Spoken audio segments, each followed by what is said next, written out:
Salut à tous, je vous retrouve aujourd'hui pour une nouvelle vidéo. Vous l'aurez vu dans le titre, c'est le bilan du mois de janvier. J'ai l'impression que ça fait une éternité que j'ai pas filmé parce que cette vidéo je vous la filme, on est déjà le 23 janvier, oui bien sûr, 23 février. Donc ça fait vraiment une éternité que j'ai pas filmé puisque mes dernières vidéos je les ai filmées début février je crois.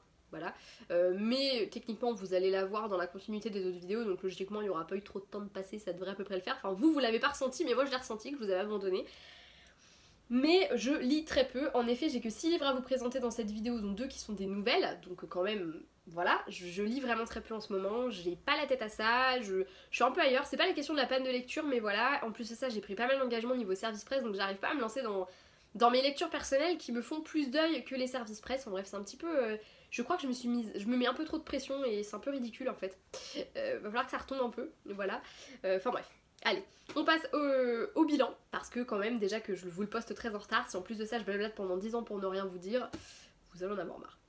Le premier bouquin que j'ai lu de l'année, du coup, c'était une nouvelle, et c'était une nouvelle envoyée par les éditions Alter Real, avec qui je suis partenaire pour l'année 2018. Il s'agit du Collectionneur de Marine Gauthier, je lui ai attribué un 14, c'était une très bonne lecture, j'ai passé un super bon moment avec cette nouvelle. Je suis pas adepte du format nouvelle, mais comme j'ai des soucis de liseuse, c'est un peu compliqué pour moi de lire sur liseuse. Voilà, mais en tout cas c'est une nouvelle que je vous conseille. Après ça, j'ai lu les nouvelles Don de Soi et Méprise de Dominique Thurs. J'ai attribué un 12 à l'ensemble de ces deux nouvelles. J'ai pas forcément hyper accroché. C'est pas trop mon délire, mais il y a énormément de qualité et voilà. Après encore une fois, si j'ai pas accroché, je pense que c'est aussi parce que c'est une nouvelle et que moi les nouvelles c'est pas trop mon délire. Mais encore une fois, dans l'immédiat, c'est vrai que je demande principalement des nouvelles parce que comme ma liseuse bug et que j'aime pas trop lire sur ordinateur, enfin bref. Vous l'aurez compris, c'est un petit peu galère pour moi de lire et je me suis engagée auprès d'eux, donc j'ai quand même envie de donner des retours sur des bouquins et en attendant c'était quand même des lectures sympas et j'ai vraiment hâte de vous parler un peu plus de cette maison d'édition et je compte faire une vidéo consacrée à elle, un de ces quatre. Vraiment, ça me tient à cœur de le faire. Le premier roman de mon année 2018, il s'agit d'Everything de Nicolas Yoon, publié ici chez le livre de poche jeunesse. Je suis très contente d'avoir enfin lu ce roman parce que j'avais vraiment peur de pas l'aimer. Je pensais même ne pas le terminer forcément. Je pensais vraiment que ça allait me faire l'effet de Nos étoiles contraires, que je n'ai pas aimé, pour ceux qui ne sauraient pas.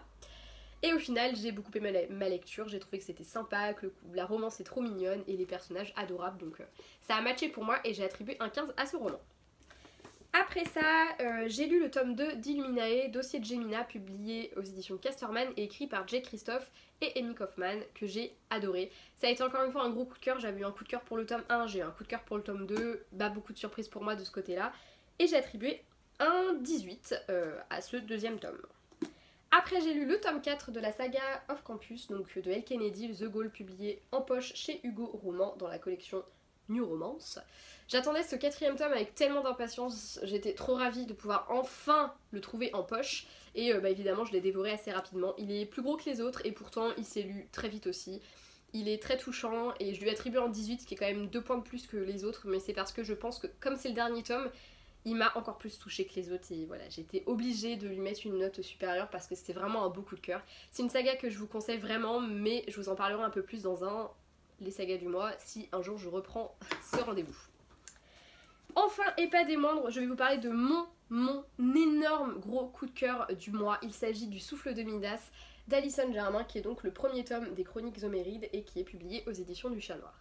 C'est mon premier roman de cette maison d'édition là et honnêtement je pense que j'en rachèterai, ne serait-ce que pour la qualité des couvertures et pour le travail éditorial, parce que même si c'est des romans qui coûtent quasiment 20 €, ouais c'est à 19,90, donc bref qui coûtent 20 €, à côté de ça le travail éditorial est juste magnifique et je tenais à le préciser dans cette vidéo parce que je crois que je l'ai pas fait jusque là, mais voilà, c'est un livre que je trouve vraiment magnifique. Et en plus de ça, j'ai eu un énorme coup de cœur, je lui ai attribué un 19. Ce premier tome est une véritable pépite, il y a des qualités au niveau de la plume, les personnages sont géniaux et surtout l'histoire m'a trop emballée.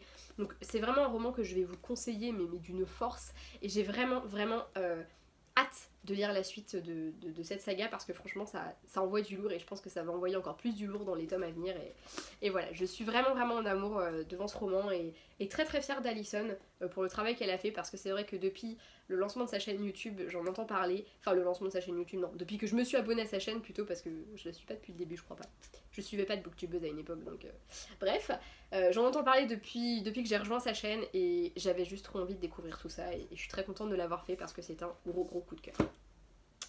Voilà, c'est déjà tout pour ce bilan de janvier, hein, je vous avais prévenu, il n'y a que 6 livres, c'est allé très rapidement, mais c'est pas plus mal, au moins j'ai pu parler un petit peu plus de chacun des bouquins.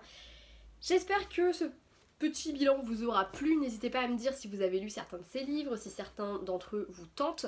Je pourrais que vous pousser à les lire parce que pour le coup il n'y a pas eu de déception ce mois-ci, donc honnêtement allez-y, hein, lisez-les si vous doutiez encore. Je vous fais de gros bisous et je vous dis à la prochaine. Salut!